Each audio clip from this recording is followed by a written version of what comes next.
for Los Angeles is on. The battle for LA is one where teams, Clippers and the Lakers, are loading up with ammunition. The Clippers got Kawhi and Paul George, but they looked other places and they looked at other big names first. Did they get the best deal? Was Paul George the best partner for Kawhi Leonard? It's the Stephen A. Smith Show on ESPN Radio, the ESPN app, SiriusXM Channel 80, and on ESPN News. Will Cain filling in for Stephen A.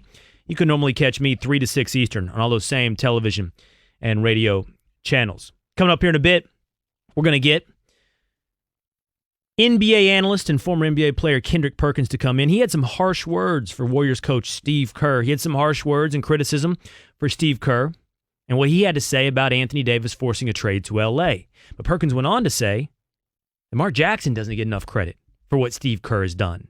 And he went further than that. Perkins said that Mark Jackson's being blackballed by the league, but not for the reason perhaps you would suspect. We'll talk to Kendrick Perkins here in just a moment on the Stephen A. Smith Show. Plus, coming up at the bottom of the hour, Alabama Crimson Tide head coach Nick Saban. But right now, you need seats to a game? Download the Vivid Seats app and enter promo code CHAMPS at checkout to get 10% off your first order. Don't buy just any seat. Get a Vivid seat. Kawhi Leonard and Paul George have been introduced as the newest members of the Los Angeles Clippers, and owner Steve Ballmer is pumped. Most of all, I'm pumped to say hello as Clippers to Paul and Kawhi. Come on! Come on! Come on! Get up! Come on, get up! If you're psyched as I am, get up! Yeah! That's great. That is great. That is how you want an owner to feel. That's what you want an owner to say. That right there is great. Congratulations, Clippers fans. You not only got two of the best players in the NBA, you got an owner that cares. You got an owner that wants to win. And the reports are that the Los Angeles Clippers looked at some big names before they landed on Paul George, knowing they wanted to get Kawhi Leonard, knowing they needed a running mate to go with him. Reports are out there that they looked at the Washington Wizards' Bradley Beal, and they even looked at Houston Rockets' James Harden. Those are some big names, specifically in the case of Harden. Names, as you could say, are bigger than that of Paul George, but does that mean it was better? Would it have been better for the Clippers to land James Harden and Kawhi Leonard together? Now you're talking about two of the top 5, 6 players in the league instead of two of the top 8, 9 players in the league. Wherever you have Paul George, you most probably have James Harden above him. Does that mean those two were a better combination than the one the Clippers landed with? No.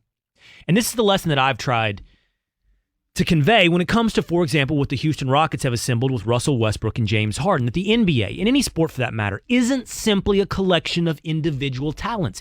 It's not simply a collection of greats. It is how do players mesh together. James Harden and Kawhi Leonard, I do not think, would have meshed together as well as Kawhi Leonard and Paul George. It'll be obvious who's the number one between Kawhi and Paul George. It'll be Kawhi. With James Harden and Kawhi Leonard, those things would have to be worked out, just like they will in Houston. In the meantime, here's something you just have to love about Kawhi Leonard. You know, I want to thank the Toronto Raptor fans. You know, I don't have social media, so I'm not able to put out a, paragraph or whatever, but... Kawhi Leonard doesn't have social media, and that just makes him better than the rest of us. All right, I told you a little bit earlier here on the Stephen A. Smith Show, Will Cain filling in for Stephen A., that it's not fair, it's hypocritical. But Steve Kerr has a point when he says Anthony Davis forcing a trade to the Lakers with 2 years left on his deal could be a problem for the league. I think it could potentially undercut the relationship between fans and a franchise. And that's a business problem for the NBA. But Kendrick Perkins, NBA analyst, was on First Take this morning, and he went off on Twitter last night. He thinks I'm wrong. Why do you think Kerr's out of pocket here, Perk? Well, first of all, thanks for having me on, man. Will, I appreciate it. But listen, this is my take on it. So when an organization,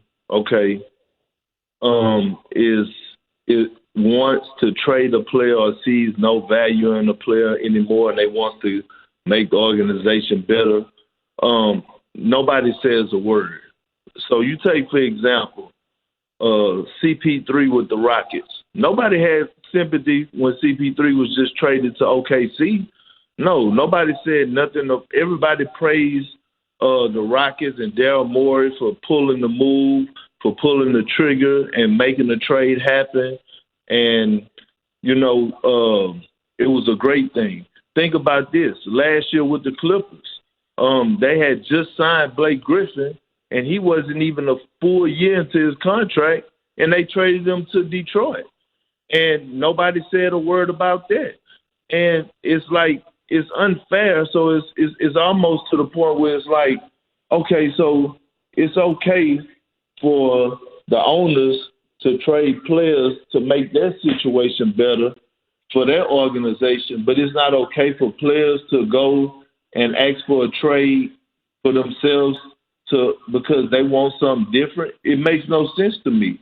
The players should have the same leverage. And when you look at the Anthony Davis situation, Anthony Davis could have done the same thing Danny Ferry did in 1989 when the Clippers wanted to draft him as the number 2 pick, and he didn't want to go to the Clippers, and he went overseas and played. Or Anthony Davis could have said, no, I don't want to go to the New Orleans Pelicans. I want to go elsewhere, and not even went to New Orleans. But Anthony Davis went to New Orleans, gave all he had for seven years there to that organization, and they did what? Every year they were going in a different direction. They didn't know which direction they were going in. Mm-hmm. And, you know, as we all know, your NBA years go by fast. Sooner or later, Anthony Davis will be out of his prime. And who's to say, why would he sit there and wait and hold his loyalty to an organization which at the time, now they're under better leadership with David Griffin, but at the time, why would he sit there and go through, you know, waste his valuable NBA years when he wanted to go to a team, you know, where he could possibly compete for a title, win a championship, you know, have a bigger brand and market for himself, which I think is fair. And, you know, for Steve Kerr to come out and say it's bad for the league, how is it bad for the league? No. Kevin Durant, you guys recruiting Kevin Durant, rumors has it that you guys recruiting Kevin Durant before the season was even over with, and to a 73-9 team, and then all of a sudden joining forces with probably arguably the most talented team ever to play in NBA history. Was that great for the league? No, that was bad for the league also. All right. I got you. Hold on now for a second, Perk. You gave me a lot here. First of all, I'm sorry. No, there's nothing to apologize for. This is the way we do it. And you started out with the cordialities, and I appreciate that. So let me give them back to you. First of all, I appreciate you being on the Stephen A. Smith Show here with Will Cain filling in. Perk, I saw you in New York. We know each other from the Seaport Studios. I told you this in person. I'm going to tell it to you and anybody listening right now. You are doing an awesome job at this. You are telling it real and authentic, and you got the makings of somebody who's going to really go somewhere in this business. And if anybody has any wondering or wants to know more about what Perkins is doing right now, there was a really great profile of you, Perk, in The Ringer, talking about your transition from a player to an analyst and telling it the way it is and telling it the way you see it, and risking people not liking you, right? Risking people not liking what you say. And trust me, man, if there's anybody out there that knows how that is, I know how that is. So I really appreciate how you're doing this. And I appreciate you, because I really look up to you guys. And now that I'm in this media world, I see what you guys go through. And it's nothing personal. It's just, you know, us speaking our opinion and speaking on what we know about the game of basketball. And it's just being unbiased and just trying to keep it real. And I respect you guys a whole lot for which I have to do, the hard work, the studying that you have to do behind the scenes. So I'm a big fan of yours also. I appreciate that, Perk. Now, let me tell you where I think you're wrong, or let me try to tell you where I answer your question. You said I fail to see how that's bad for the league. First, here are the things you and I agree on. It's not fair. Right. It's not fair. It's that you're 100% right. It's a one-way street. Why does the player have to be loyal to the organization where the organization doesn't have to be loyal? And your Chris Paul example is perfect. It's not fair and it's hypocritical. We agree on that.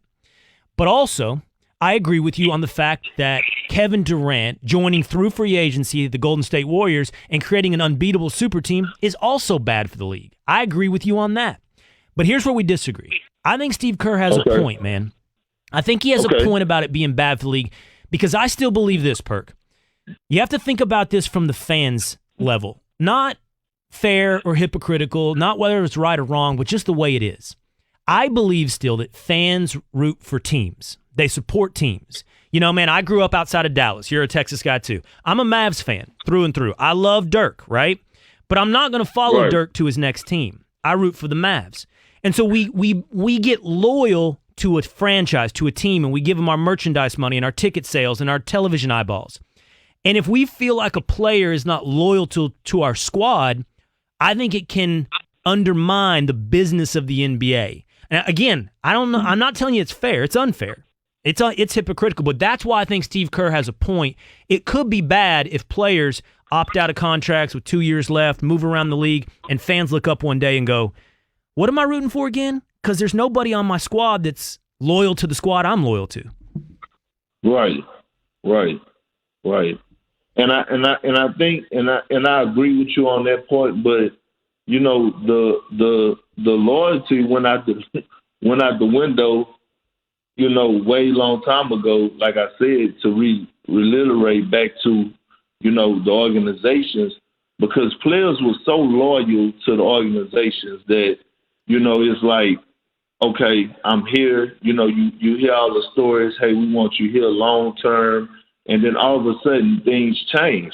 So now the players come in with the mindset already when they sign the contract that, okay, yeah, I'm signing here. First of all, I'm signing to get paid, right? I'm committing to this team, to this organization, but my first thing is that I'm getting paid. We all have to understand that this is a job, right? Like, we look at basketball, and yeah, it's a sport. To some people who work in offices, it's a hobby, but to NBA players, it's a job. And you do a job to do what? One, I mean, obviously you love your job. Everybody who works don't love their job. But if you're in the NBA, it's a dream come true and you love your job. But you have to get paid for your job. And if the right situation and you have to get paid from a certain team that you're on, doesn't mean that it's actually the best situation for you at hand. It just means that you can't be stupid and pass up hundreds of millions of dollars. I hear you. Right? Yeah. I don't disagree with you that Anthony Davis did the right thing for himself. Right. My only question is, what does that do to the league? Right. But see, what people have to understand is, let's see where it started from. And it started from the organizations not being loyal. Right. So with the organizations not being loyal, what makes you think players now have come to the conclusion that, hey, I can't trust these organizations. Right. And so we have those same rights. We don't owe no loyalty to these organizations because guess what? When I got traded from the Celtics to OKC, I thought it was the end of the world, right? I had nobody warned me or nothing. I woke up in the morning. It was 6 o'clock in the morning, and I woke up and I turned on SportsCenter, and I found out I was traded, right? And nobody ever told me nothing about I was getting traded. Danny never forewarned me that I was getting traded. So, you know, I woke up and so that's where it starts from. And now that the players are doing it, I mean, it's a lot of things that are not good that players, owners, GMs, and everybody are doing that's not good for the league, right? Right. So, you know, we address the problem like, you know, you take, for example, and I'm not trying to be long-winded, but take for example, just this small point, right?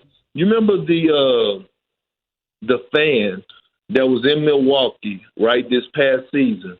And it was towards the end of the season. And Milwaukee, the Lakers were visiting the Milwaukee Bucks in Milwaukee. And this guy spent his hard-earned money for 2 courtside tickets, I think, for him and his son, okay? Mm-hmm. He spent his hard-earned tickets for him and his son and to go to the Milwaukee game and to the Milwaukee and Lakers game. Why? Because you want to see Giannis versus LeBron, right? Both of those guys set that game. Right. So this guy spent his hard-earned money to come and watch guys play, and LeBron ended up not playing, and Giannis didn't play. And that's bad for the league. Guy, that's your point. That's bad for the league, right? Right. So it's a lot of areas that needed to be cleaned up. And I'm not saying what Steve Kerr was saying was wrong, but the problem I had was that I didn't like how, to me, he pinpointed Anthony Davis. Yes, he did mention PG, but he specifically pinpointed the Anthony Davis situation. Right. And because he requested it during the season. So here's the deal. So here's the deal. I'm hearing you, Perkins, and this is the thing. Again, Kendrick Perkins here on the Stephen A. Smith Show with Will Cain. Right. I'm actually not coming down on AD. By saying Kerr has a point, I mean, that may be the difference. Like, I'm not actually criticizing AD. It's just, right. It's just, hey, this is not good for the league. And you're right. There's a ton of things that are not good for the league. So why don't we fix these other things? But I want to move forward, Perkins. I want to ask you something else. I want to ask about Mark Jackson, okay? First of all, you kind of went in on Steve Kerr. You said Luke Walton went 20-1, and Mark Jackson built that dynasty that is Golden State. So tell me about that. So this is how I feel about Mark Jackson, right? So Mark Jackson, when he took over the job with Golden State, the year before that, that team was in the lottery, okay? They were in the lottery.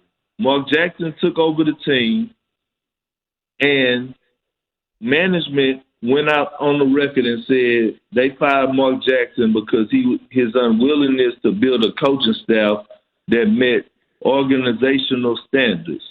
But let's look deeper, right? So the Warriors were in the playoffs back-to-back season, and his final season loss was a tough Game 7 loss against the Clippers. So the following season, they had a lot to build. I mean, coming into the future, the next season, they had a lot to build upon for the future, if you ask me. Instead of firing him, why not make suggestions for his staff or other ways to build on their success? You know what I mean? And that it makes me believe that him being expressive and his personal beliefs was one of the main reasons they decided to go another direction. Well, you tweeted that, right? You tweeted that Mark Jackson is being, not just with the Warriors, but blackballed by the league for his Christianity. Yes, what you said, for his Christianity. Right, because of his beliefs. You know, whatever they may be, is unfitting because there's no way that Mark Jackson shouldn't have got an interview with the Lakers this upcoming season. There's no way that Mark Jackson shouldn't have got an interview with the Cleveland Cavaliers. His record is a pretty good record. He's you know, and the Warriors, all the Warrior players came out and said that he was a pretty good coach. And my thing is that when Mark Jackson was there, it's like building a house. He laid the foundation. He had the blueprint and everything. So the Warrior was up on the Warrior team. Steph Curry, Klay Thompson was up on the rise anyway, right? So hold on, Perkins. I don't know why I keep calling you Perkins, because I call you Perk sometimes and Kendrick other times. Yeah, no, it's fine, Will. But so listen, man, if you've ever watched me, you know this. Again, Kendrick Perkins here on with Will Cain on the Stephen A. Smith Show. Like when somebody says there's a reason for look, we have racial conversations a lot on First Take or others, and when somebody says this is happening because of this, right? My inclination, right, Kendrick, is always to go, whoa, let's make sure, is there any other reason, right? So you're saying that Mark Jackson's blackballed from the league because of his expressive Christianity. And Well, whether or not I agree with you or not isn't really my point. My inclination to go is, whoa, is there any other reason this could be the case? Do you think there's not any other reason the end of his tenure with the Warriors or that it took off without him? And I hear you on the foundation, but why do you think it's his faith and not any other reason? I mean, because it's just like anything else. It's just like a player coming in the draft or any other thing. If you give all general managers talk, all owners talk. So if it's just like this, if you give one GM one bad thing to say about you and other GMs or other ownership groups or whatever start calling into that organization and asking questions about you, it only takes one GM to kill your whole character. You see what I'm saying? And that goes for players. But there's a lot of coaches that are Christians, right? What's different about Mark? That's what I'm saying. But maybe it was the way that he approached the situation. Maybe, because he brought his Christianity into the locker room. You know what I mean? And I think, it's frowned upon because you got to understand it's a lot of guys that's out there that, they have different beliefs or whatever the case may be about any situation, whether it's, about God, whether it's about, the gay situation or whatever the case may be. It's different beliefs from everybody. And, you have to be mindful. And I think if Mark had his choice to go back and do things all over again, I'm pretty sure he looked himself in the mirror and said, hey, I know now that I wouldn't have done this and I would have done this a different way. Right. So I'm not saying that he shouldn't be held accountable for his actions because he did what he did. But my point in saying is that let's not discredit him. I got you. That's all I'm saying. Kendrick, first of all, I got to go because I got Nick Saban coming in here in just a second. But first, you're doing a great job. Really appreciate you jumping on with me and having a real candid conversation, man, and expounding upon what you said on Twitter. Thank you, Kendrick. Well, thank you for having me. Anytime. All right, take care. All right, I do got to run because in just a minute we're going to have the Alabama Crimson Tide head coach Nick Saban jump in here, and you can always jump on the phone lines and join the conversation. 888-729-3776. Stephen A. Smith Show with Will Cain filling in. When you're hiring, you don't want to waste time sorting through dozens of irrelevant resumes. You want an efficient way to get a short list of qualified candidates. That's why you need Indeed.com. Post a job in minutes. Set up screener questions based on your job requirements, then zero in on qualified candidates using an intuitive online dashboard. Discover why 3 million businesses use Indeed for hiring. Post a job today at Indeed.com/hire. Search for greatness. Search for Indeed. Nick Saban, next on the Stephen A. Smith Show with Will Cain. This show and all of ESPN is streaming live on the ESPN app. Now with ESPN Plus, where you get more ESPN. Download the ESPN app today and take ESPN everywhere. Wow, we did it. We built the fastest network for the latest iPhone. And the iPhone XR with a Retina display that makes everything look incredible. It's like the perfect couple.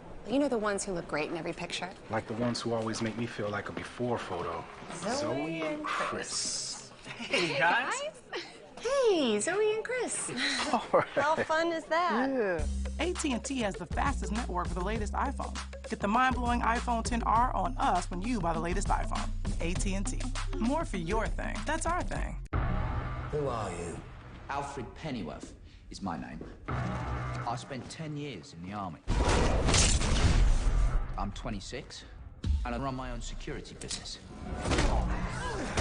My apologies. Thursday night's always a bit naughty. Oh, a hero.